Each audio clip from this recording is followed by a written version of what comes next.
order flow sentiment. Option order flow sentiment. Listen, if you're joining us on Zoom, any questions throughout tonight's webinar, please put into the chat or the Q&A. We try to get to as many questions as possible. Let me know you can actually hear what I'm saying. Put where you're from in the chat.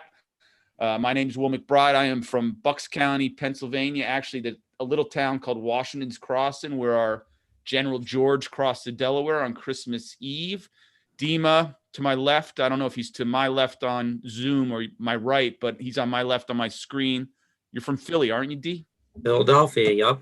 Philadelphia, and another great American spot. We're getting Caesar from Mexico, which is super cool. I know we got Goat on YouTube chat from Texas.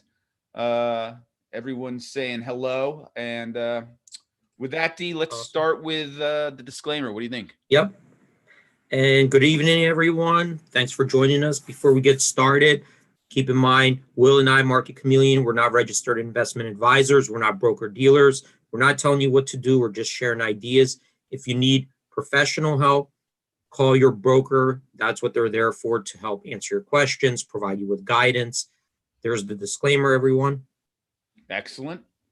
And with that, let's get started. Okay. Let me share my screen real quick. And I just brought up, this is the option order flow sentiment. It's under the screeners, so it has like 3 tabs here. This is just kind of the overview tab showing what's going on in the options order flow, and it's right under here. If you go options, order flow sentiment, the screeners, that's right here. That's the page that I'm on right now. And before we kind of go into the numbers, let me just explain to you what this is trying to do. So with the option order flow sentiment, we're trying to kind of gauge how investors might be feeling. Are they feeling bullish? Are they feeling bearish? And we could aggregate it in different ways. We could look at a particular stock. We could look at the entire market, as I'm doing here. We could look at a sector. But through their activity, we're just trying to kind of get a sense of how they might be feeling. Now, some people might say it's not a predictor of anything, because we're just looking at, you know, the data as it's coming in, just like you would look at, for example, consumer confidence. You know, we take surveys. We want to see how consumers might be feeling. Are they confident? Are they losing confidence? And this could help us guide us in our financial decisions. Same thing with maybe looking at building permits, right? If they're investors and they're applying for more building permits with the intent of potentially building, and if that's going up, that's showing confidence, showing bullishness in the market.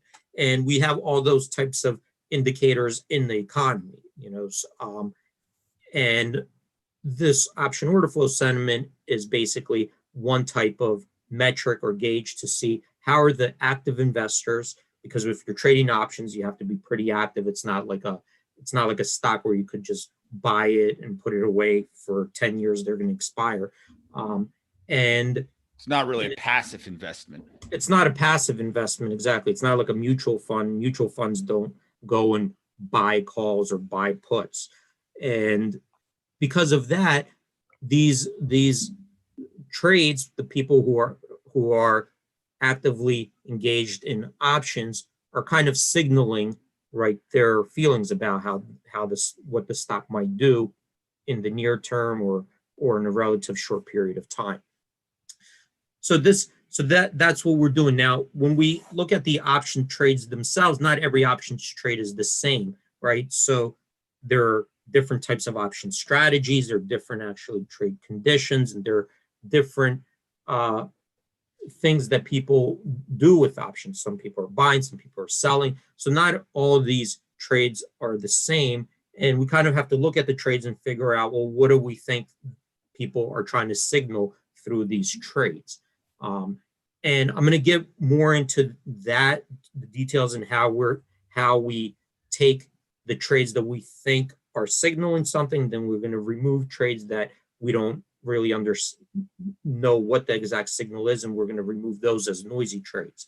Now, here I'm looking at an aggregate this is what it looked like today. If we took what we believe are bullish call buying and we compared it to bearish put buying, today we see that about almost $1.9 billion worth of bullish call buying occurred today versus $763 million worth of bearish put buying. And that's 71% of that. So if we added them together, 71% represented in notional terms bullish call buying versus bearish put buying. And you could see it here. Now that does look very bullish, and it is.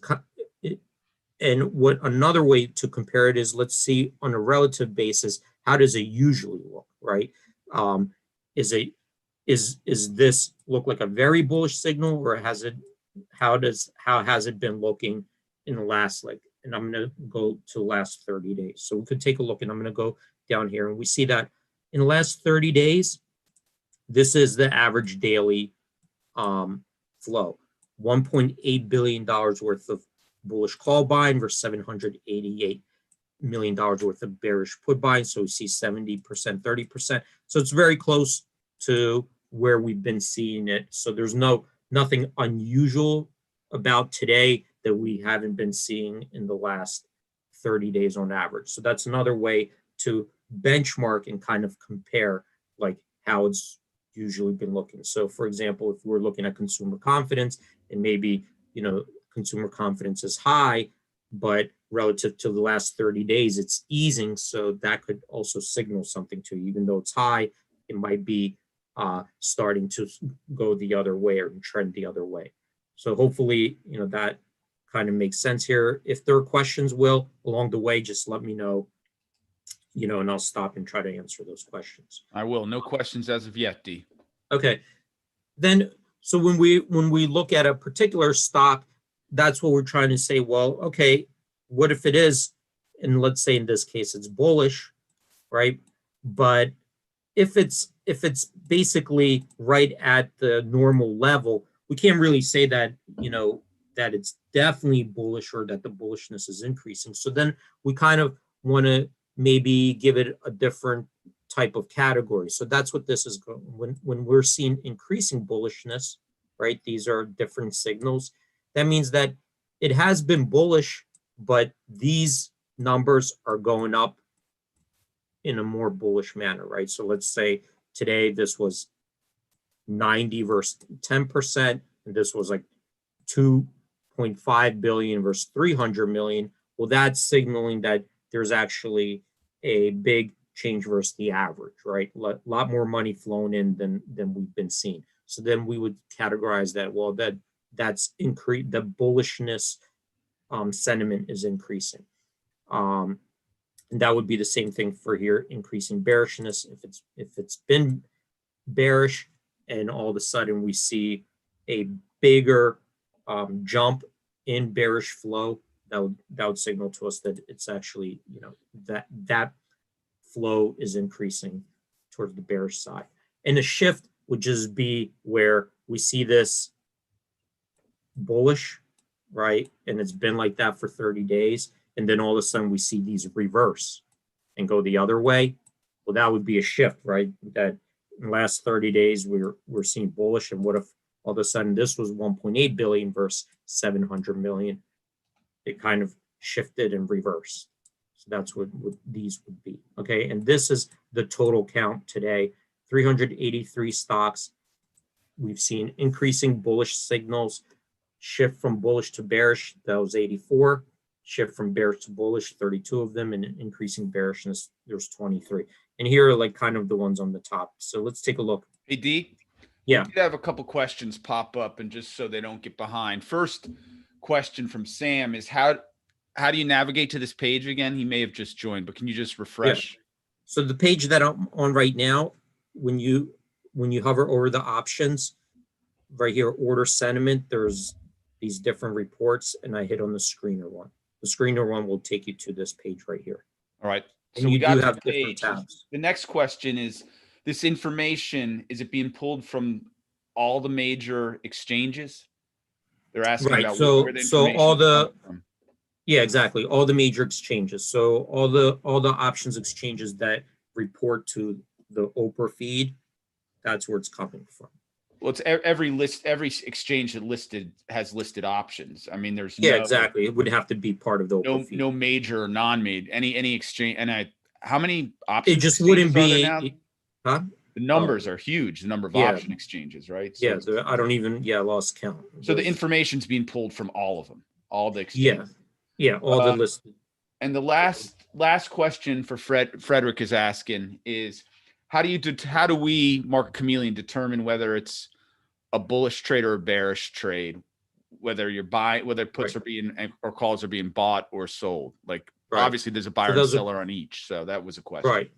Yeah, so that's a good question, and maybe let's do that first, All and right. then I'm going to come back, and I'm going to come back to this page over here. All right. Let's take a look at here's a right now I'm on the option block trade screener. This is this page, option block trade screener, and basically this is showing us every time there's an options trade. This happens to be, it has to be, I have it set to over 200 contracts. Once it hits it, it prints the options trade over here. Now, let me just really quickly, I'll just show you what if you guys are looking at it for the first time.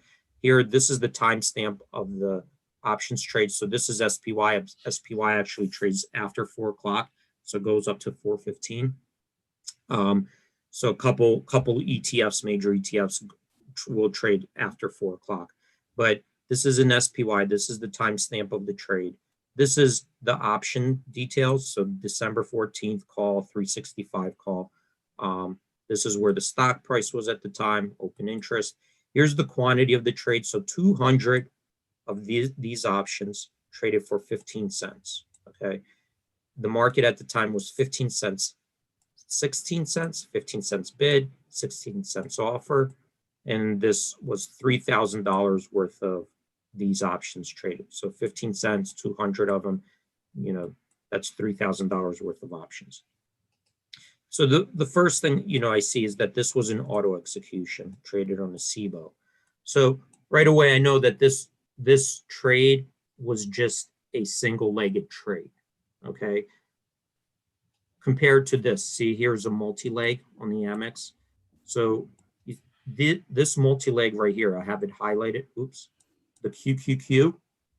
At 4:11:58, you see they both traded at the same time. They're both on the American Stock Exchange. This is the exchange Amex. They're both multi-leg, right? December 31st call traded, December 31st put, 320 contracts each. When we look at that trade, really, it's not even clear, did this person buy both, both options, bought the call and the put, sold it. Did he buy one, sell one? It's really not even clear because we don't have enough information. So from that, we don't even know what's going on. We would remove that as a noisy trade because it's not really even clear to anybody what the real intent was of that trade. So we take out any multi-leg trades or trades that are contingent. In other words, like a buy right, where they do a stock contingency. We'll take those out because, again, those could be volatility trades, could be anything. So let's take those out. Here, let's come back to the SPY. So we see here that this trade over here, 15 cents traded on the bid. From that, we have to make a presumption or an inference. And the presumption is this, that if the market was indicating 15 cents bid, 16 cents offer at the time, which is most likely like a market maker, where that's the sitting orders. And if this traded at 15 cents, then this trade resulted in someone trying to sell that call. Okay. So we're making that assumption based on the information we see here. The other way, if this traded for 16 cents, then we would make the assumption that this trade was most likely an incoming buy order that paid the offer. Okay. And we make a distinction. We only look at the trades that paid the offer or higher, like an intermarket sweep. So this trade we would exclude, because if you're selling, for example, a call or selling a put, it's not the same thing as buying a call or buying a put. So some people say, well, if you're selling a put, that's bullish. But in reality, when you sell a put, really you just want that stock not to do anything. You want decay. You're selling premium because you want the stock to really just kind of sit there, the option to decay or the implied volatility to come in. So it's not the same thing as buying a call, because when you're buying a call and paying premium, you really need that stock to go up if that's all you're doing, because if the stock doesn't go up, that option is going to decay every day and you're going to lose money at expiration if it doesn't cover the premium. All right. So selling a put is not the same thing as buying a call. And when you're selling options, it's more of you just want to collect that premium. Really, that's your bet. You're collecting that premium. So we remove any things that we like this. We would remove that because we look at these as this is just selling volatility, selling Vega, selling premium. And then we look at only the trades like this, where this trade in SPY December 18 put, somebody bought it for $4.49 on the offer. This was an auto execution. There's no other option, no indication that it's tied to a different option, no indication that it's tied to a stock. So this would be more of a bearish outlook. Okay, so that's what we're doing. We're looking at call purchases and put purchases, and we're comparing the two. We're not doing everything else. We take out of there as noisy. Does that help? Let me know if you have questions. Well, so it looks. Yeah, you're good. Yeah. So if I had to filter it out, it would look something like this. The trade side has to be on the ask or above the offer. So you see here on the ask. So this trade side has to be on the ask or above. And the condition of the trade has to be either auto execution, intermarket sweep, or regular order. So that's how, if you were going to filter it out, that's how you would do it. If that helps answer the question, I'm going to jump back to the. Yeah, jump back. Okay. So let's go back to the option order flow sentiment over here. So these were some of the top signals, these of increasing bullishness, increasing bearishness, and some shifts. So let's start with here, increasing bullishness. So Tesla, we see, made the top of the list, $3.7 billion worth of bullish call buying, and then we give it a strength, and I'll come back to this strength. So let's take a look at, I'm going to go to the Tesla. And let me pop that open. So right now I'm on the Tesla screen. I'm going to go under options, order sentiment. Oops.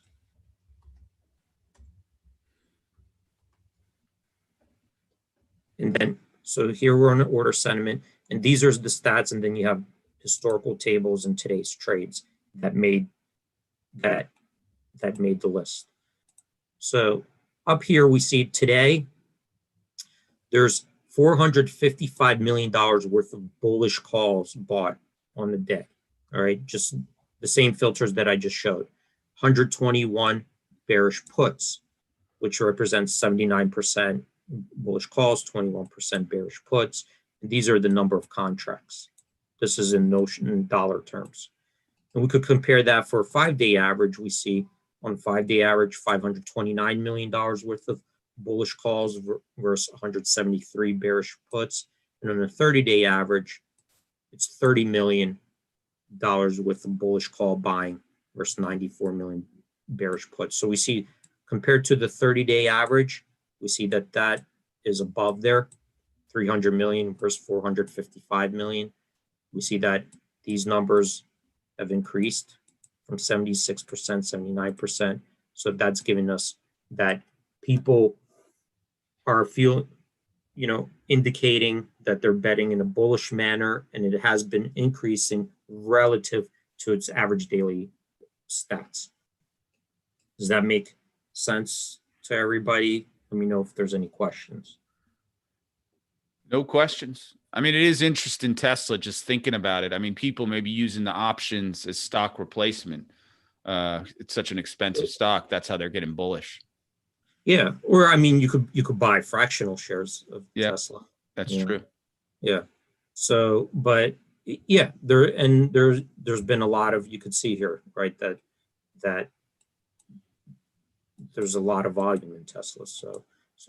So that's one way that that we're looking at, is comparing today's volume versus the 30-day average and what's going on. Let's come back to the other one. Same thing, Amazon. Let's take a look at Amazon.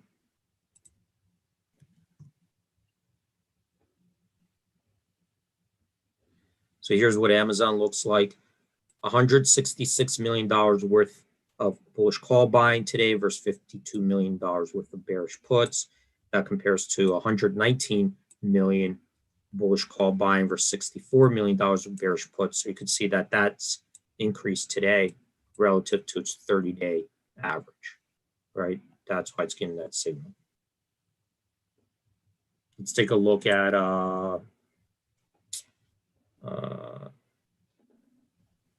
well, we got AMD, Netflix. You want to do each one of these? Yeah, might as well. All right, let's take a look at AMD.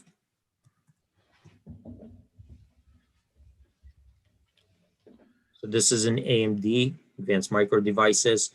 Got $44 million worth of bullish call buying today versus nearly $7 million worth of bearish put buying.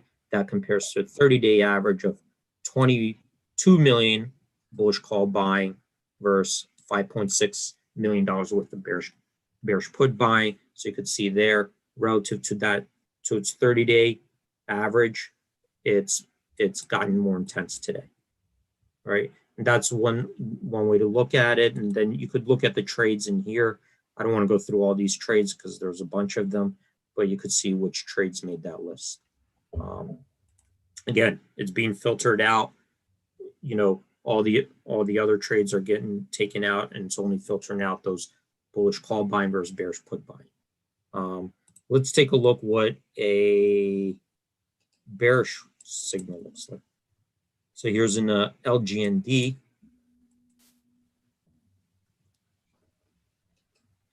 So an LGND, let's see what happened today.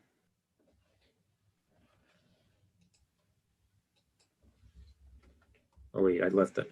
So this is what happened in LGND.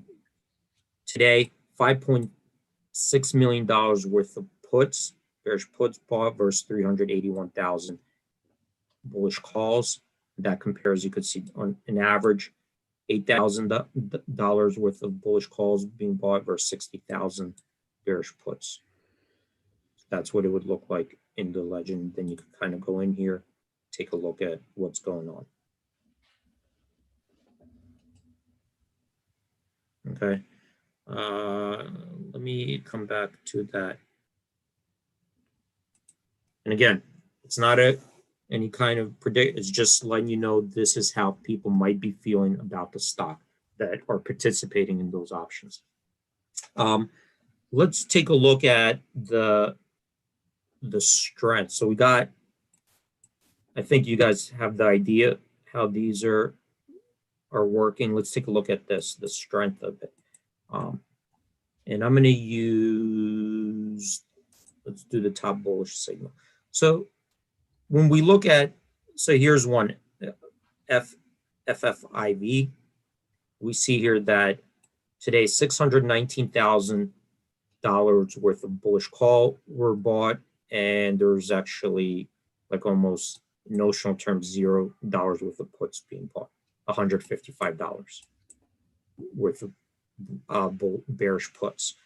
So we could also look at the strength. So we assign it an overall strength, but it's made up of these, let's see, 1, 2, 3, 4, 5 different indicators. So one is bullish trade count, and this compares the amount of trades, individual trades, so not just volume, but how many individual trades that are coming in, 1 lots, 2 lots, 3 lots. We count them all up and we say how many of those as a percentage of the whole are bullish call buying.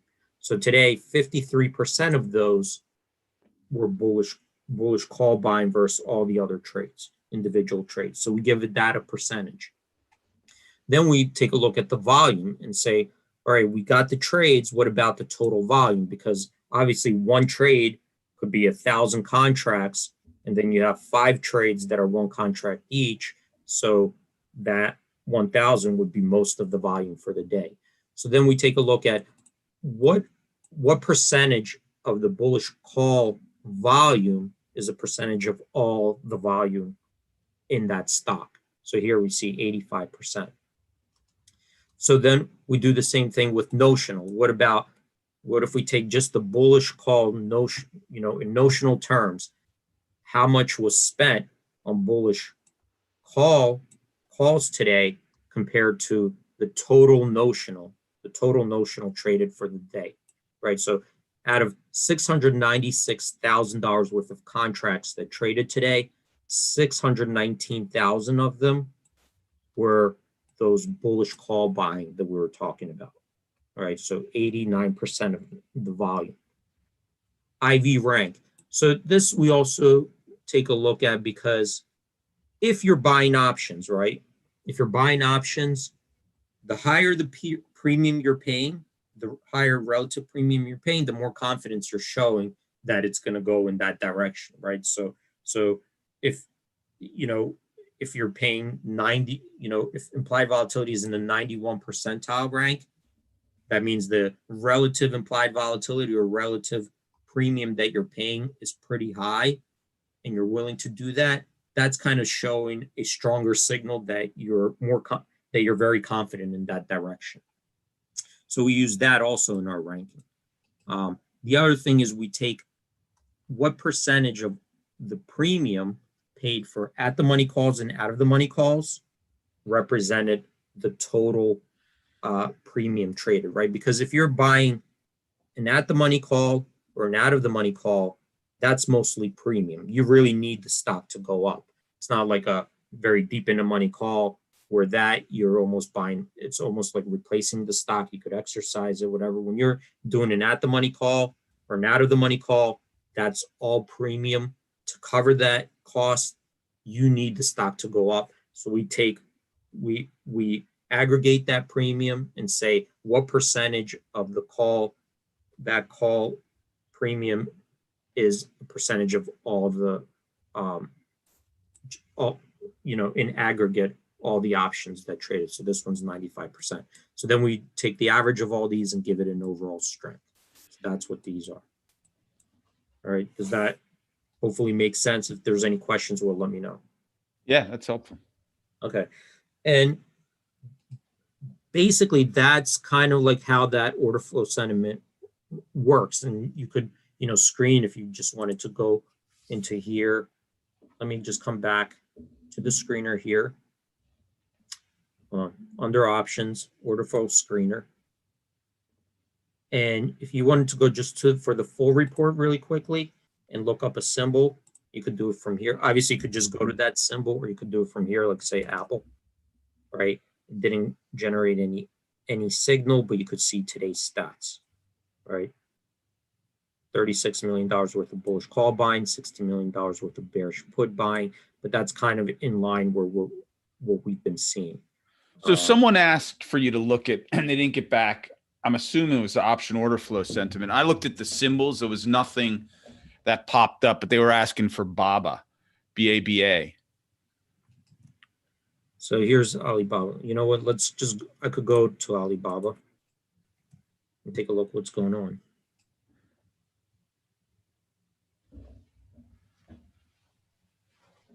Let me see.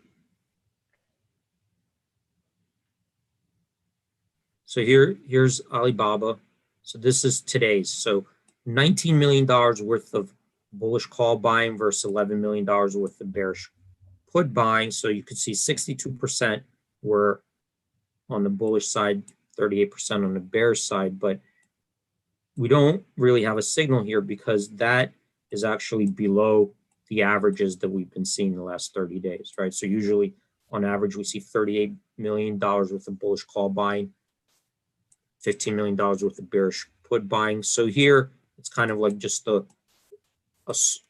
nothing unusual there, right? Nothing, nothing to reverse it, but it just seems like today it was a little bit below average, or just overall it was not a lot of not as intense as we usually see. So that's what Alibaba looks like.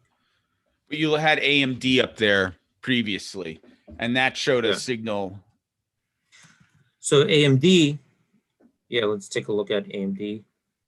So AMD did show an increase in bullishness, and the reason is that we see that $44 million worth of there's $44 million worth of bullish call buying today, 7 million bearish put. That's 87% in favor of bullish call buying. But look at how we compare that to the 30-day average, $21 million on average of bullish call buying. So we're more than twice that today. Twice the notional. Twice the notional in bullish call buying. So that's why we're saying that it looks like that at least the markets right now, the market participants, wherever they're coming from, is signaling an increase in bullishness, right? And this is just how they might be feeling. Now, for me, the next thing I would look at, I'd go to the summary page and see if anything shows up in the Chameleon cards. Can you go there and see? Oh, like over here? Yeah, yeah. That's kind of what I would take a look just to see if anything's popping up that may be interesting. Like a trade idea. Yeah. Right. Like a long call, bull call spread, like here, like these would be bull, and you could filter them. But those I hate to take us on another, but all right. Yeah, you can. So yeah, these would be like a bull call spread, right? If you were feeling bullish as well, and looking for a bullish play, here's a bull call spread, buying the 90 call in Jan 8th expiration, selling the 95 call in Jan 8th expiration. That for the market is $2.85. We think theoretically it's worth $3.78. That gives you a 32.7% theoretical edge and a historical probability of success 73%.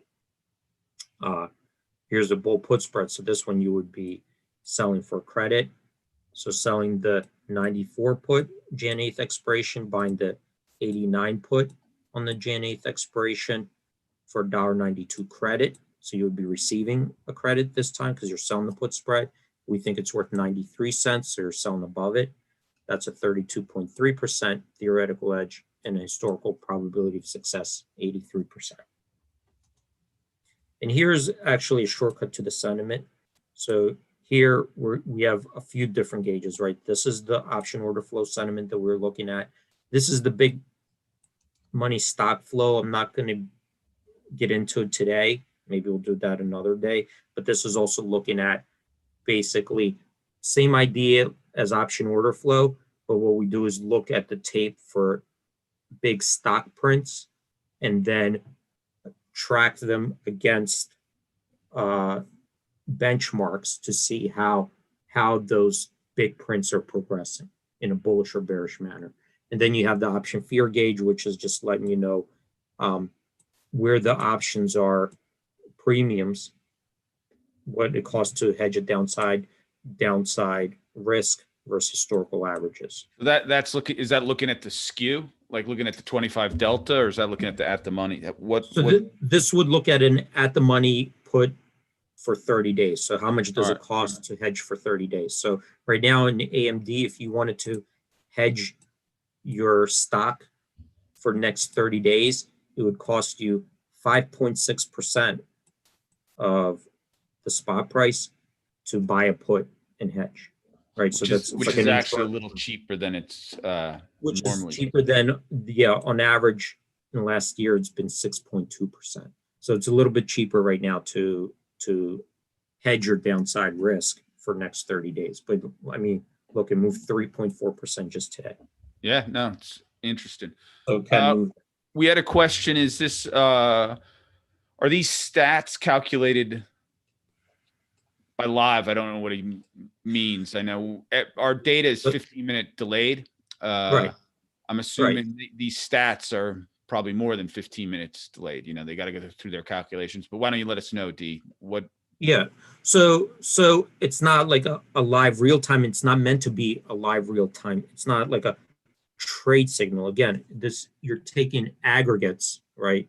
You're taking aggregates and counting them up and comparing them to historical averages, right? So this is just showing you what on average how people are trading today and how they might be feeling. So throughout the day, we have the market data is on a 15-minute delay. As the trades come in, they go, if it meets the condition, it gets filtered out, it gets recalculated, and then it updates. So it's updating intraday all day, but yeah, it's not like it's not a real time market data. Yeah, he's also, I mean, I'm not aware of any alerts for this information or signal levels, but I think we do send out an email at the end of the day if you register for option order flow sentiment, don't we?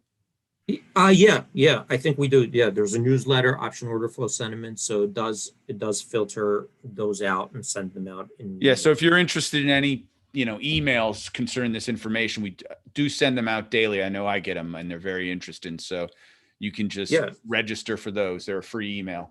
Right. And again, like you got to think of it almost like a survey, what you're trying to do, but you're surveying it through people's actions, like, building permits, right? If people are applying for building permits, well, they're shown an indication that they're intending to, build houses, right? Or if people are, consumer confidence, I think those are just surveys, how people might be feeling. Or like if CEOs are saying they intend to invest more capital into projects than they were, they're just kind of indicating to you how they might be feeling. It's one factor to take into your trading, right? Exactly. As our favorite goat Roper was talking about, he was talking about how, it's the edge, it's the VIG, it's one of the pieces you put into the puzzle when you're making trading decisions, and you've got to trade small, not never put all your eggs in one basket or all your chips in the table, and you just use this as a tool, like fundamentals and what other you add it to your basket of tools. Right, exactly. And you could use it in different ways, right? How much enthusiasm is built up, if you think that the stock's overstretched, how much enthusiasm is built up, what are these people going to do if it goes the other way, and so forth. Or if they're buying lots of calls and they're right, how much more explosive can it be, right, if it starts breaking through strikes? Yeah, and then you there's decide different ways to. If you do want to be bullish this stock, whatever stock it may be. I mean, we were just looking at AMD. Do you just want to go buy the stock, or do you want to look for a defined risk strategy, taking a credit, a debit? What's the win rate? All those things should go into your decision making. Right. So these were like the defined risk strategies that we were looking at here on these three. All right. Sam was asking if you could really look at Zoom, ZM, the order flow sentiment. ZM. All right. Let's take a look. Which, by the way, no plug for Zoom, but the quality of their product is so superior to anything else. It's incredible. I don't know if they'll ever. Well, we're using it right now, right? Yeah, no, and then we've used other products, right? And the other products were. It was difficult. Yeah. Far inferior. So. Yeah, they're good, but not as good as Zoom. Zoom is definitely awesome. Yeah. So here's how Zoom looks like. This is today's, and we see that today there's no signal being hit, and we see $18 million worth of bullish call buying, $15 million worth of bearish put buying. So slightly favors the bullish side, but if we compare that to the last 30 days, you see that it's been just coming in, right? Even the last 5 days has been below the last 30 days. So in the last 30 days, on average, $32 million worth of bullish call buying versus $17 million worth of bearish put buying. 65% favored the bullish side. We see last 5 days it kind of came in today as well. So it's just what it's just shown is it's just cooling on that side. Awesome. Any other ones? Nope. That was the last question. All right. Well, I mean, if there's no other questions, that's really, I think, I yeah, no, that was a great walkthrough. There was some good chat. For those who don't know, maybe your first time joining us, we have a morning show live every morning starting at 9 a.m. It's well worth a watch, and it's for everyone, and it's free on YouTube. On our channel, one thing to do is subscribe to the channel. If you haven't subscribed to the YouTube channel, I would highly recommend you do. And if you're on the YouTube live right now, we always appreciate a thumb up. I forget to ask for that. I won't go as far as say smash that thumb, but give it, if you want to give us a thumb up, that's nice. Right, D? Yeah, always appreciated. Always appreciated. All right. With that, we will end the show. Thanks so much for joining. Any last words for the Chameleons going out on a Monday night, Dima? Yeah, no, thank you for joining us, everyone. Stay safe. Have a good trading day tomorrow. Hopefully we see you tomorrow before the market opens. We really appreciate your support. Yeah, no, it doesn't work without the Chameleons, that's for sure. And it's a great community. Also, I should mention it. There was the Dr. Chameleon wasn't on tonight, but one of the longest users of the Chameleon started a Discord group. Deem and I have really nothing to do with it other than we lead people to it if they are looking to chat with other Chameleons. And there are a few on tonight. If you want a link to that, email me at williammcbride@gmail.com, and I will get a link to you. With that,